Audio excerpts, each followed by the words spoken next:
கிறிஸ்துவுக்குள் பிரியமானவர்களே, ஆண்டவர் இயேசு கிறிஸ்துவின் நாமத்தில் விஸ்வவாணி நற்செய்தி பணியியக்கத்தின் மூலம் ஒளிபரப்பப்படும் சிகரம் தொடும் புறாக்கள் என்ற பெண்களுக்கான பிரத்யேக நிகழ்ச்சிக்கு உங்களை அன்புடன் வரவேற்கிறோம். இந்த நிகழ்ச்சியின் ஒவ்வொரு பகுதியும் உங்கள் சரீரத்திற்கும் உங்கள் ஆத்மாவுக்கும் பலன் தரும் சிகரங்களை தொட உதவும். வாங்க நிகழ்ச்சிக்குள்ள போகலாம்.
அந்த சொட்டுகள் ஒவ்வொன்றிற்கும் நான் என்ன ஈவேன் விலையாய்.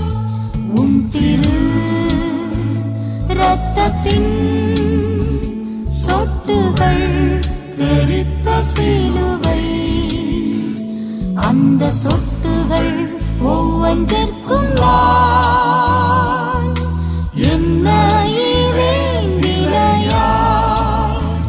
நானும் மாத்திரம்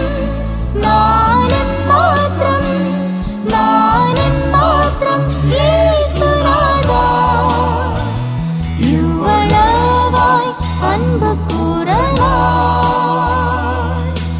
எம்மாத்திரம் இயேசுநாதா, நானும் மாத்திரம்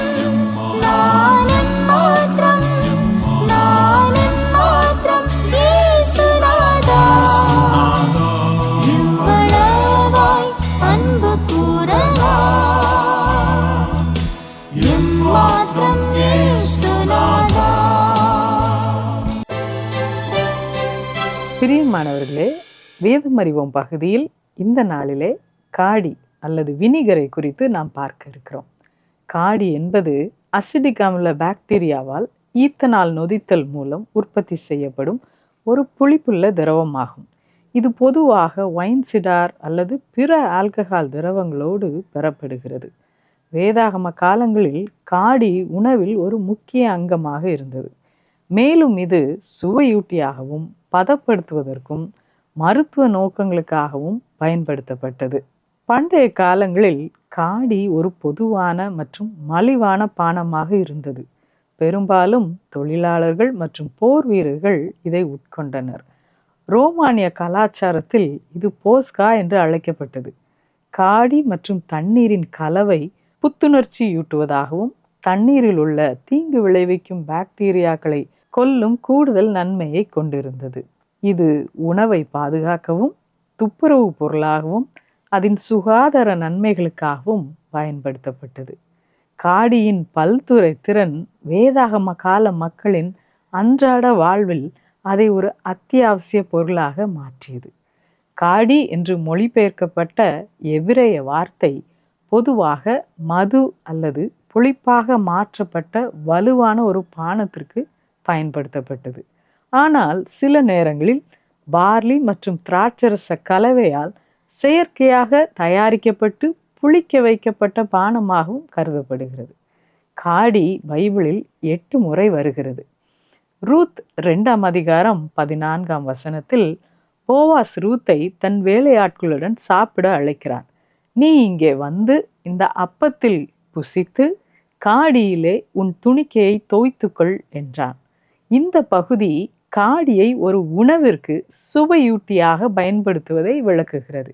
இது உணவின் சுவையை அதிகரிக்கிறது. சங்கீதம் 69:21 தீர்க்க தரிசனமாக சங்கீதக்காரன், என் ஆகாரத்தில் கசப்பு கலந்து கொடுத்தார்கள், என் தாகத்துக்கு காடியை குடிக்க கொடுத்தார்கள் என்று கூறுகிறார்.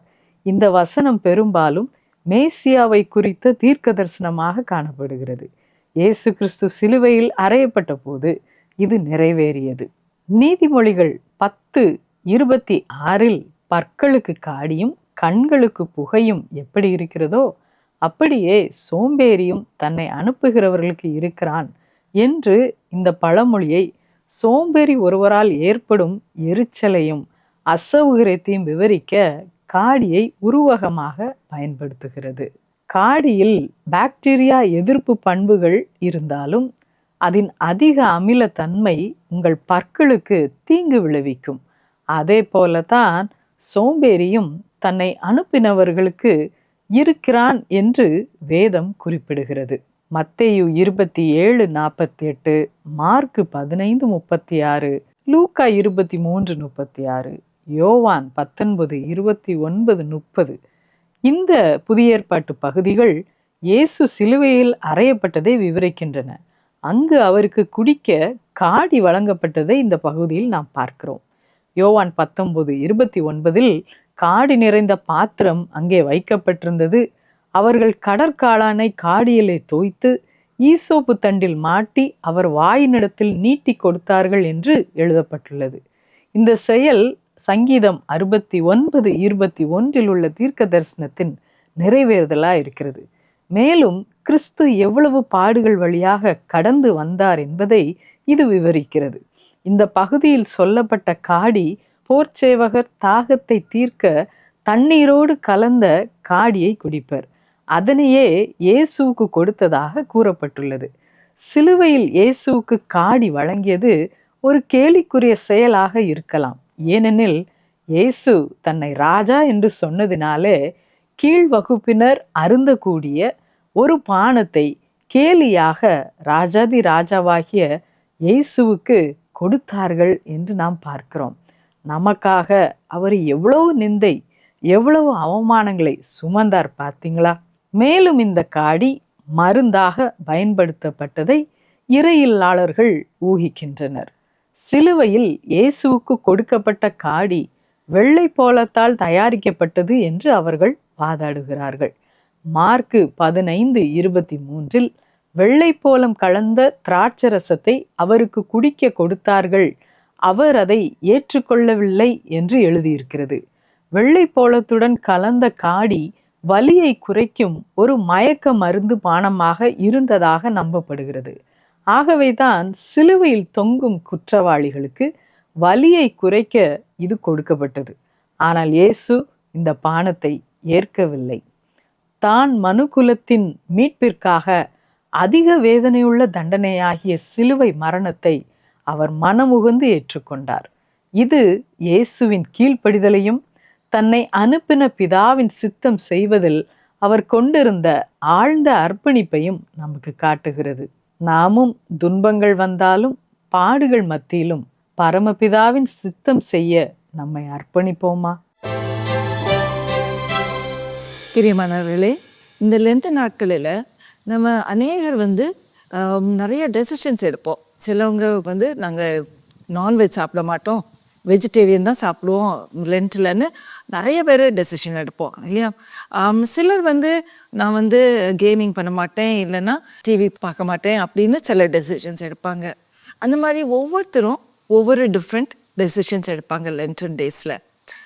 அதே மாதிரி நிறைய இடங்களில் ஆலயம் காலமே திறந்திருப்பாங்க, மக்கள் காலமே போய் ஜெபம் பண்ணணும்னா அதுக்காக. இல்லையா? சிலர் ஒருவேளை சர்ச்சுக்கு போய் தான் நீங்கள் ஜெபம் பண்ண முடியலைன்னா ஒருவேளை லென்டன் டேஸில் கூட கொஞ்சம் சீக்கிரமாக எழும்பி ஜெபம் பண்ணணும் அப்படின்னு நீங்கள் நினைக்கலாம். அப்போ இந்த மாதிரி புது டெசிஷன்ஸ் எடுக்கும் பொழுது அதை நீங்கள் ருட்டீனாக செய்யும் பொழுது சில வேளை நல்லா அந்த ரிதம்குள்ளே நீங்கள் ஃபால் பண்ணி ஸ்மூத்தாக போய்கிட்டே இருக்கும். சில வேளை ஃப்ரஸ்ட்ரேஷனாக இருக்கலாம். எஸ்பெஷலி இப்போது நீங்கள் டயட்லலாம் சேஞ்சஸ் பண்ணுறீங்க அப்படின்னா, நான்வெஜ் விட்டுட்டு வெஜிடேரியனாக சாப்பிடணும் அப்படின்னு நினைப்பீங்கன்னா சில வேளை ஃப்ரஸ்ட்ரேட்டடாக இருக்கலாம், இல்லைன்னா சிலவங்களுக்கு இரிட்டபிளாக கூட வரலாம். ஸோ அந்த மாதிரி நீங்கள் உங்கள் டெசிஷன்ஸ் எடுக்கும் பொழுது உங்கள் டெசிஷன்ஸ் உங்களுடைய மென்டல் ஸ்டேட்டை பெட்டர் ஆக்குறதுக்காக பாருங்கள். அது டெசிஷன் உங்களை வற்புறுத்தி கஷ்டப்படுத்தி அது உங்களை ஃப்ரஸ்ட்ரேட்டட் ஆக்கி பண்ணால் உங்களுக்கும் ஆண்டவருக்கும் அந்த லென்டன் சீசனில் க்ளோஸாக வர்ற அந்த பர்பஸே ஃபுல்ஃபில் ஆகாமல் போயிடக்கூடாது. ஸோ இப்போது அந்த பர்பஸ் ஃபுல்ஃபில் ஆகிறதுக்கு உங்கள் ஃப்ரஸ்ட்ரேஷன் லெவலை நீங்கள் எப்படி குறைக்கலாங்கிறதுக்கு 1-2 டெக்னிக்ஸ் இன்றைக்கி உங்களுக்கு சொல்லிக் கொடுக்குறேன்.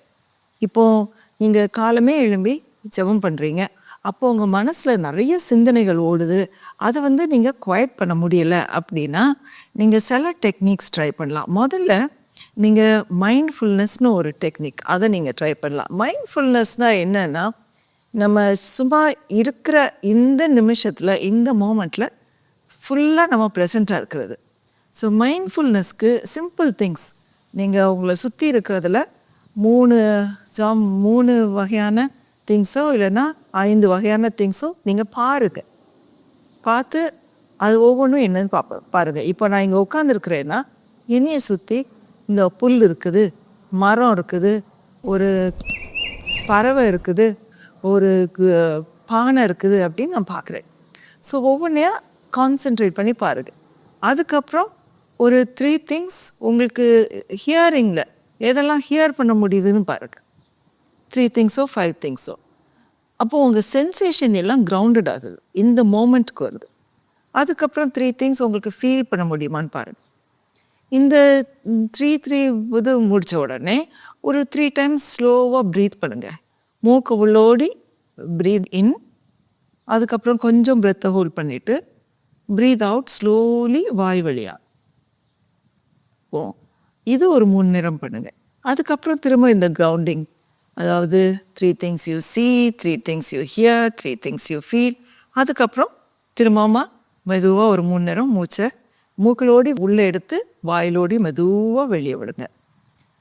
அதுக்கப்புறம் நீங்கள் பைபிள் வாசிக்கும் போது நல்லா டீ ஒரு சூடான கப் ஆஃப் டீயை நீங்கள் டீயோ காஃபியோ நீங்கள் கையில் வச்சு குடிக்கிறீங்கன்னா அந்த கப் என்ன சூடாக இருக்குதுன்னு அதை மைண்ட்ஃபுல்லாக நல்லா அதை ரசித்து அதை நல்லா என்ஜாய் பண்ணி பாருங்கள்.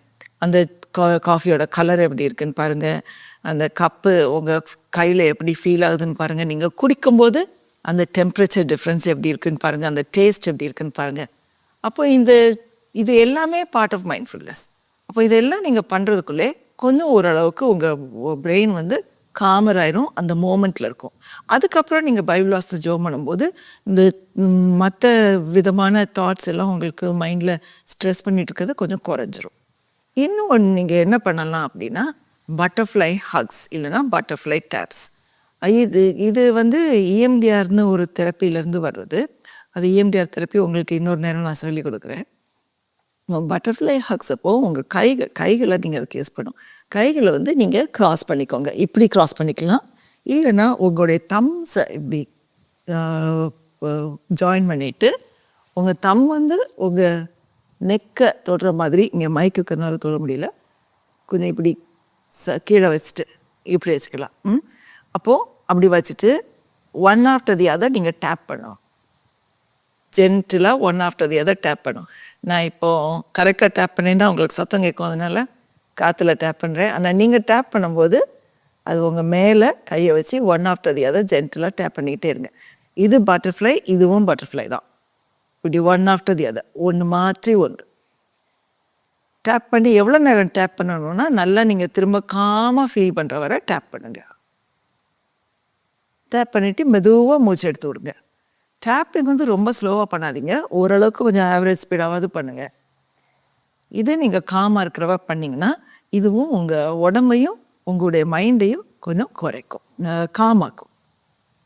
ஸோ இந்த 2 டெக்னிக்ஸையும் நீங்கள் படிச்சுட்டு இந்த லென்டன் டேஸில் உங்களுக்கு காலமே எழும்பி ஆண்டவருடைய சமூகத்தில் உட்காரும்போது எதுவும் மனசில் டிஸ்ட்ராக்ஷன்ஸ் வருதுன்னா நீங்கள் ட்ரை பண்ணலாம்.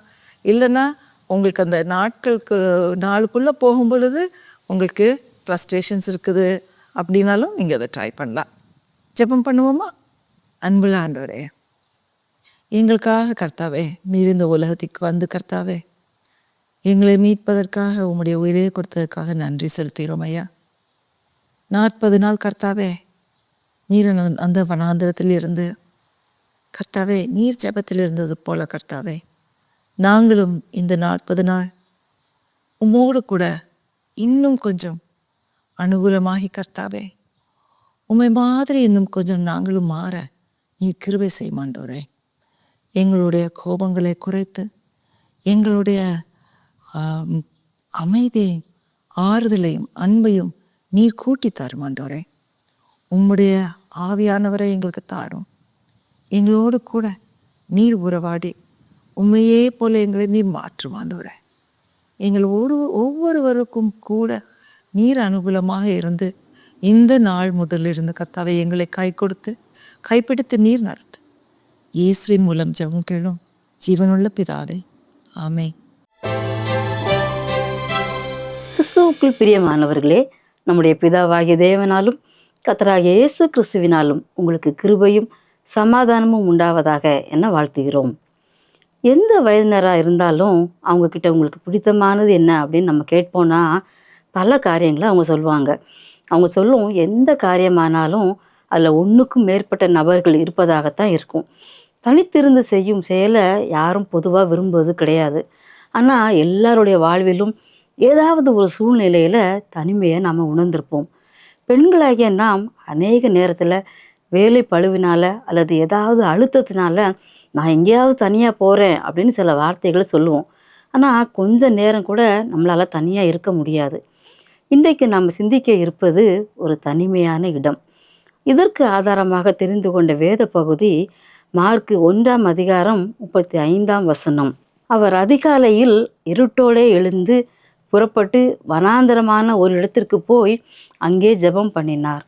சுவிசேஷ புத்தகங்களில் இதை போன்ற பல வசனங்களை நம்ம வாசிக்க முடியும். பலவிதமான சூழ்நிலையில் இயேசு தனித்திருந்தார். எப்பொழுதெல்லாம் இயேசு தனித்திருந்தார் என்று சற்று விரிவாக நம்ம பார்க்க போகிறோம். மார்க்கு 1:12 அவர் தன் ஊழியத்தை ஆரம்பிக்கும் முன் 40 நாட்கள் தனித்திருந்து ஜெபித்தார். மார்க்கு 1:34 நம்ம பார்க்கும்போது பலவிதமான வியாதிகளினால் உபத்திரவப்பட்டிருந்த அநேகரை அவர் சொஸ்தமாக்கி அநேகம் பிசாசுகளையும் துரத்தி விட்டார். அதைத் தொடர்ந்து 35ஆம் வசனத்திலே அதிகாலையில் இருட்டோடே எழுந்து வனாந்தரமான ஒரு இடத்திற்கு போய் அங்கே ஜெபம் பண்ணினார் என்று பார்க்கிறோம். அடுத்து மார்க்கு 1:45 பலர் அவரை தேடி வரும்போது கூட இயேசு தனித்திருப்பதை விரும்பினார். மத்தேயு 14:13 பார்ப்போமானால் யோவான் ஸ்நானகன் சிரச்சேதம் செய்யப்பட்டதை கேள்விப்பட்ட போது இயேசு வனாந்தரமான ஒரு இடத்திற்கு தனியே போனார். மார்க்கு 6ஆம் அதிகாரத்தில் 5000 பேரை போஷிப்பதற்கு முன்பும் அந்த அற்புதத்துக்கு பின்பும் இயேசு தனித்திருந்தார். மத்தேயு 15ஆம் அதிகாரம் 29ஆம் வசனத்திலே அநேகரை சுகமாக்கிய பின்பு 4000 பேரை போஷிப்பதற்கு முன்பு கூட இயேசு தனித்திருந்து பிதாவோடு பேசினார். கடைசியாக மார்க்கு 14ஆம் அதிகாரம் 32ஆம் வசனத்தை நாம் பார்ப்போமானால் அவர் நமக்காக பாடுபட தொடங்கும் போதும் அவர் தனித்திருந்தார். இப்படி இயேசு பல சூழ்நிலைகளிலே தனித்திருந்து ஜெபித்தார். இதிலிருந்து நாம் அறிந்து கொள்வது இயேசு எல்லா சூழ்நிலையிலும் தனித்திருந்து ஜெபிக்க விரும்பினார். அதை அவர் ஒரு ஒழுங்காக கடைபிடித்து வந்தார் என்பதை நாம் அறிய முடியும். சந்தோஷமாக இருந்தாலும், கவலையாக இருந்தாலும், ரொம்ப பிஸியாக இருந்தாலும், உடல் சோர்வுற்று இருந்தாலும், முக்கியமான முடிவுகளை எடுக்கும் முன்பும் அற்புதங்களை செய்யும் முன்பும் பின்பும் இயேசு தனித்திருந்து பிதாவோடு பேசினார். பொதுவாக நிறைய பேர் சேர்ந்து ஒரு இடத்துல இருந்தால், வேலைப்பளு அதிகமாக இருக்கும்போது அல்லது துக்கமான நேரங்களில் நம்முடைய ரெகுலர் ஜெப நேரம், வேத வாசிப்பு பாதிக்கப்படும். நம்முடைய வாழ்க்கையில் நம்ம எப்பொழுதெல்லாம் தனித்திருந்து ஜெபிக்கிறோம்?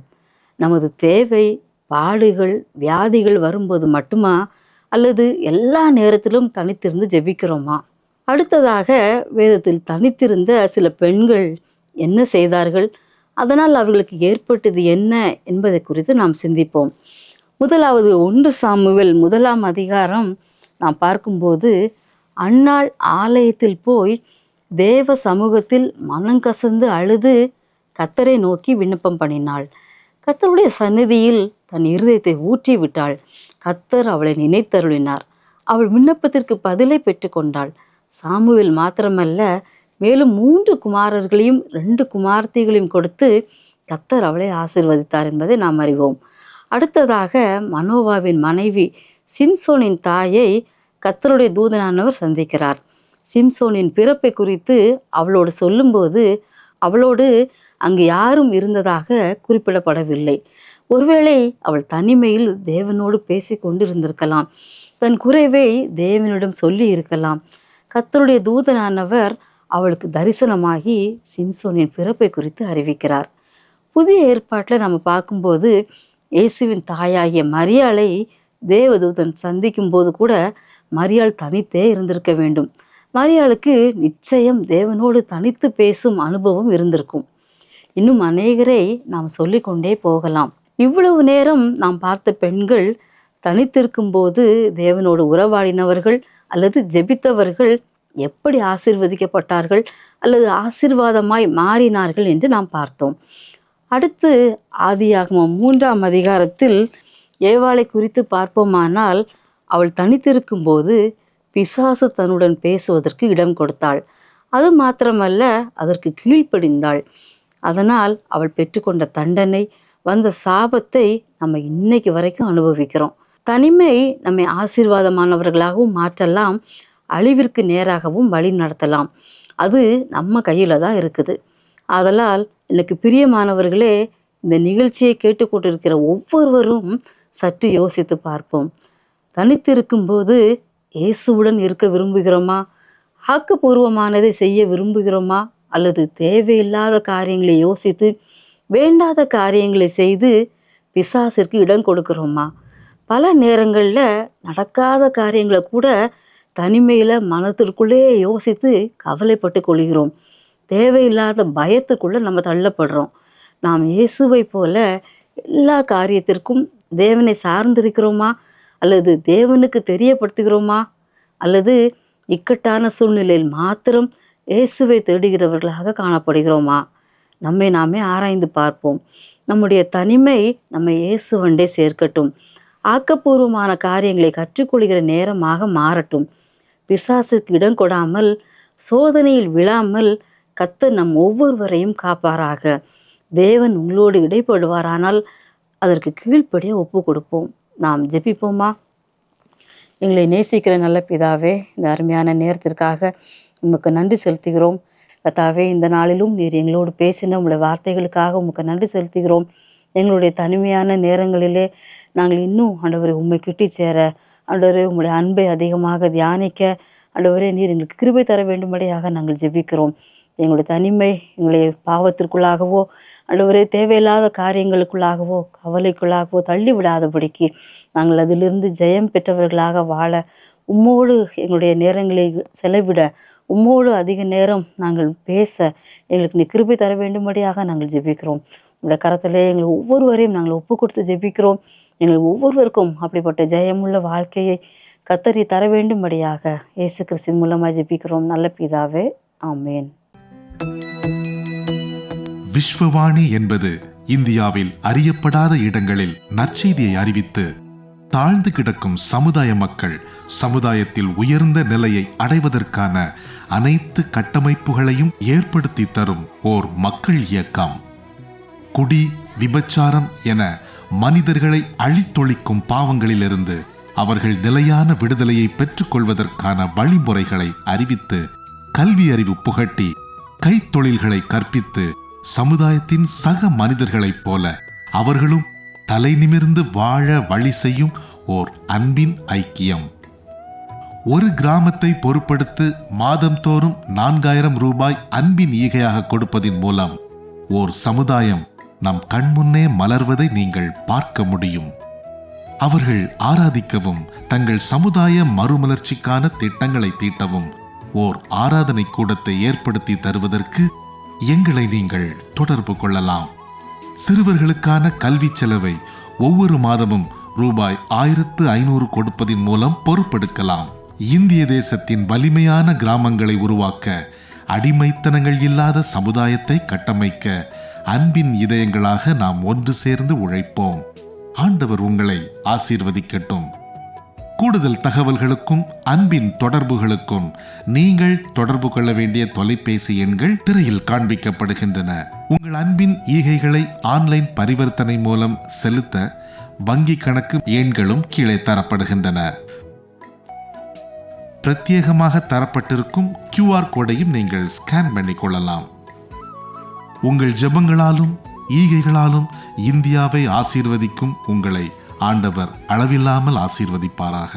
இந்த நிகழ்ச்சி உங்களுக்கு மிகவும் ஆசீர்வாதமாக இருந்திருக்கும் என்று விசுவாசிக்கிறோம். நீங்கள் பெற்ற ஆசீர்வாதங்களையும் உங்கள் ஜெப தேவைகளையும் எங்களோடு பகிர்ந்து கொள்ளுங்கள். வாட்ஸ்அப் மூலமாகவும் தொடர்பு கொள்ளலாம். உங்கள் உறவினர்களுக்கும் நண்பர்களுக்கும் அறிமுகம் செய்ய மறவாதிருங்கள். ஆண்டவர் உங்களை ஆசீர்வதிப்பாராக. கொடியவர் மனிதர்கள் கோரமாய் உம்மை வதைத்தனர். நீர் துடித்தீர் வேதனையினால்,